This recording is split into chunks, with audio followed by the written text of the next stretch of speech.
we are set to embark on another adventure together as we explore the study called What My Grandmothers Taught Me. We all know that family stories shape us, and the same is true for Jesus.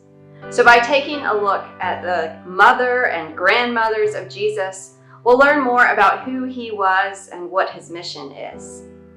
Located at the very beginning of the Old Testament, Matthew kicks off the gospel by giving us the genealogy of Jesus. If all the gospels seek to answer the question, who is Jesus? Matthew gives us the first answer by telling us about his lineage and ancestry.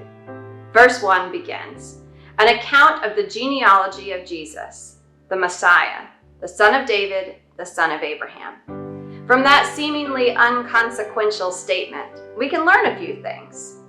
First, Jesus is the authoritative king in the line of David.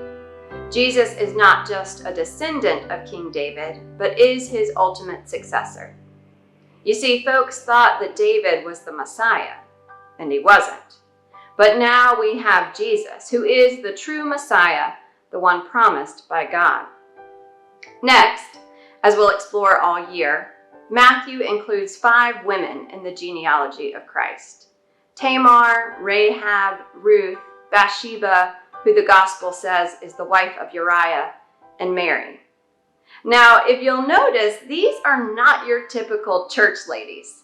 Each of these women has some scandal attached to them. I wonder if if the inclusion of these women in Jesus' genealogy hints at the fact that Jesus will include women in all sorts of areas where women have not been included before. It also gives us a clue that the definition of who is God's beloved is about to be changed and broadened greatly. I want you to notice that 2 of the women on this list are Gentiles. Is that an indication that God's plan for salvation included the Jews and the Gentiles all along? The final thing to note from verse 1 has to do with the word genealogy.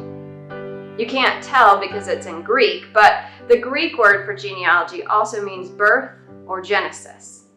So perhaps that word harkens the Greek-speaking audience of Matthew back to the first book of Scripture.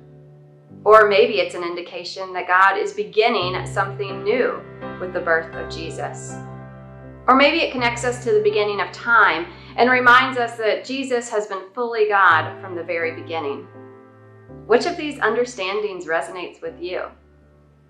Matthew was written in the year 80 CE, and in his portrayal of Jesus, he seeks to present Christ as Jewish.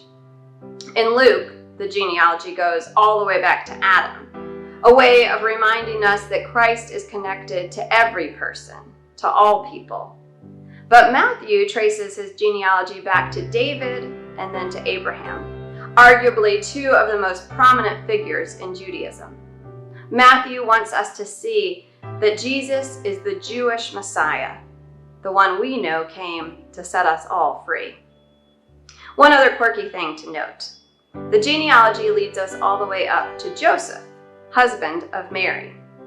As we know, Joseph was not Jesus' birth father. So why does Matthew trace what is called the lineage and genealogy of Jesus back to Joseph and not to one of Jesus' blood relatives? What a rich study this will be. I can't wait to hear how you encounter God in the story of Jesus' mother and grandmothers. Blessings.